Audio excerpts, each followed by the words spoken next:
chỉnh thôi tỉnh ha. Không có tua rồi. Tại tua mà. Không mua chưa? Ê, ý bạch thả không cao tỏ lấy rồi tờ. Ê, tổng bánh ba đó.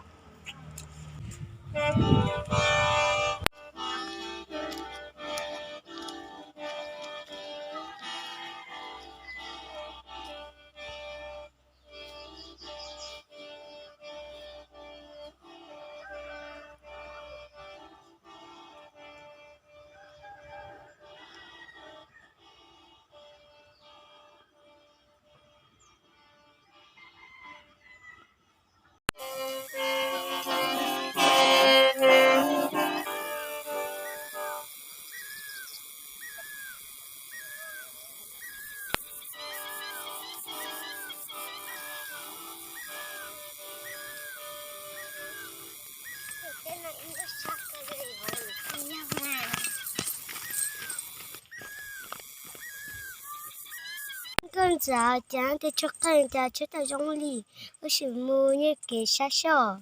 Ba lì mà. Cảm ơn.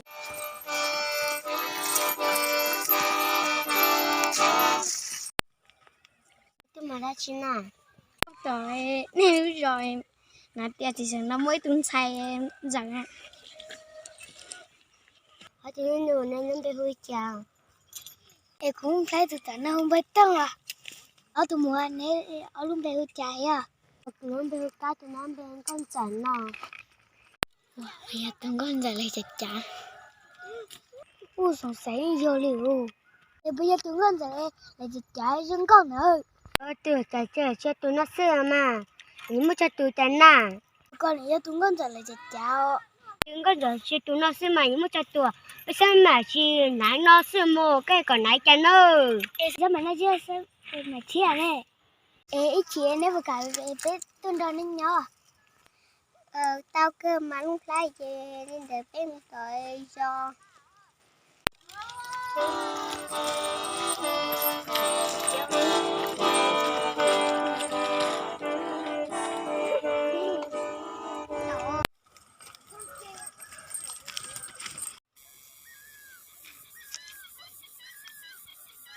Ôi chả sớm là hâu luôn nè.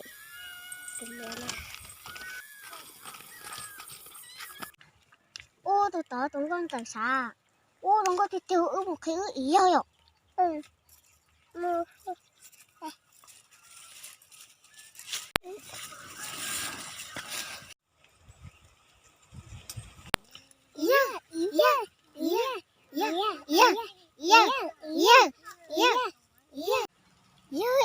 Là nó ước một sẽ sử dụng hay co.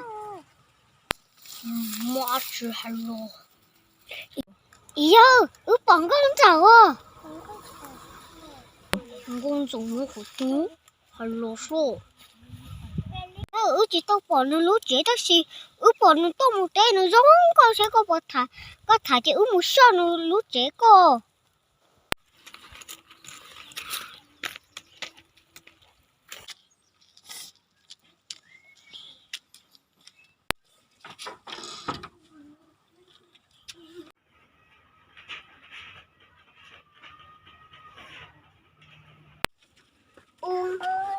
Uống con giờ nhớ hậu xa.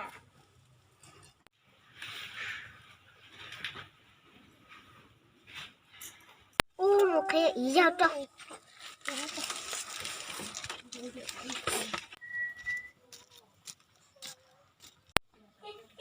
Giờ có bữa tao bữa. Bữa thì tao chơi cái nhà lấy tiêu. Dùng khai à? Lúc khai cái là cái tua đó. Cái tua. Hiện giờ cái bữa cảnh được nhớ bia. Cái tao cơ mà. Hiện giờ Lily cũng chế là mơ mà tua đùa. Con lên đó lúc khai cái mà mua.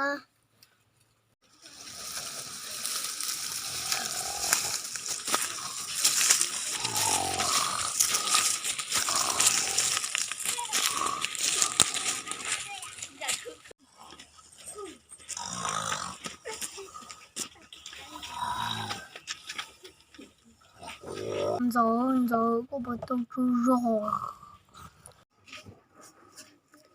Cái lên chưa cha tư lì có chỗ là cha của. Cô luôn bị hôn sao.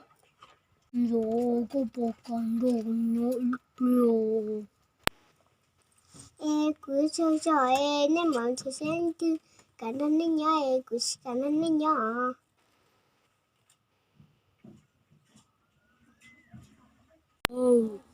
Rồi.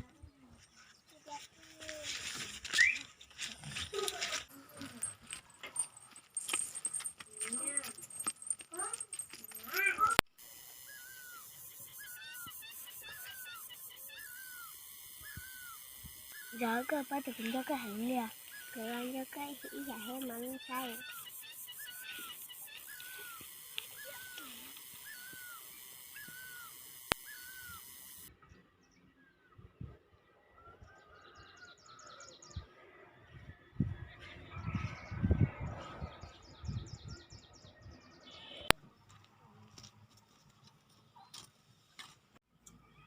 Giờ cơ bắt tập bừa.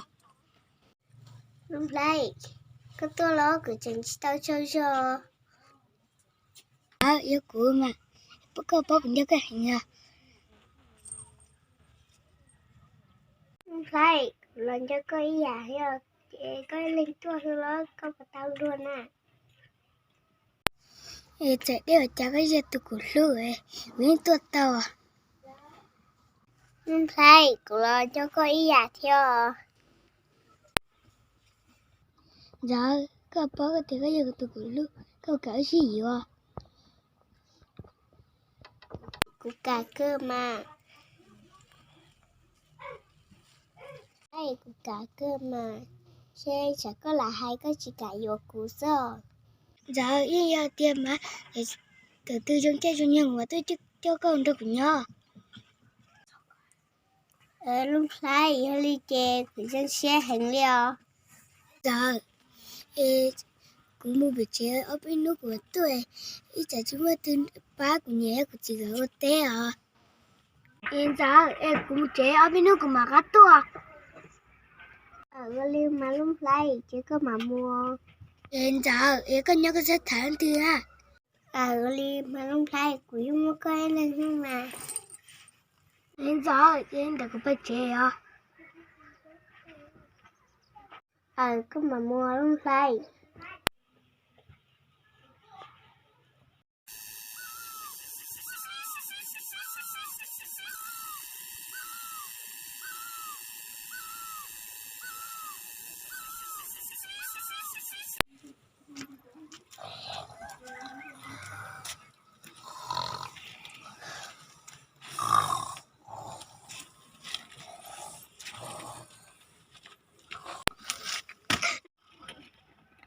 Có bộ đồ bừa. Lại có thể chả cũng chế có một bên mò có mà tuần nó nè. Mà lý cái xin đơn cho cô. Lại là cho cô giả chưa. Lại chả có suy nhưng chả cái nè. Chứ không chỉ cho xin nâng rồi. Long play. Giờ các bạn cả thể tư trong chơi trong nuôi tôi cho con đâu cũng nhỏ. Long play cả cơ mà.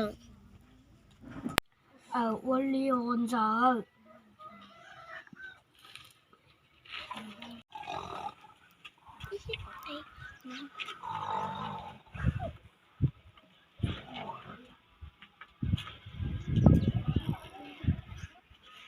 Giờ các bạn thì cũng cho cái hành nè. Rồi anh cho cái hỉ giả hay mà long play.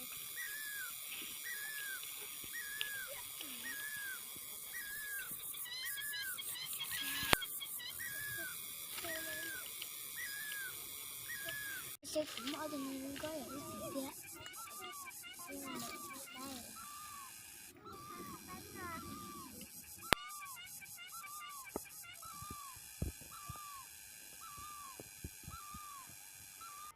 Hiện giờ em cũng mới chỉ sạch hết cơ. Lại cũng mới chỉ hài lòng xứ mà. Hiện giờ ở nước sông này cứ phải ở chỉ cái gì, cái nhau cái gì có được khen á. Thấy của chị sắp bố có mù liò. Giờ lại chứ tôi thọ của giờ của lần nữa đây là tay cái của bay vào. Thấy của chị sắp bố có mù liò. Tới chẳng như là tao mua. Thấy có mù của thọ cái giờ của đây đó. Chứ tao ăn giờ.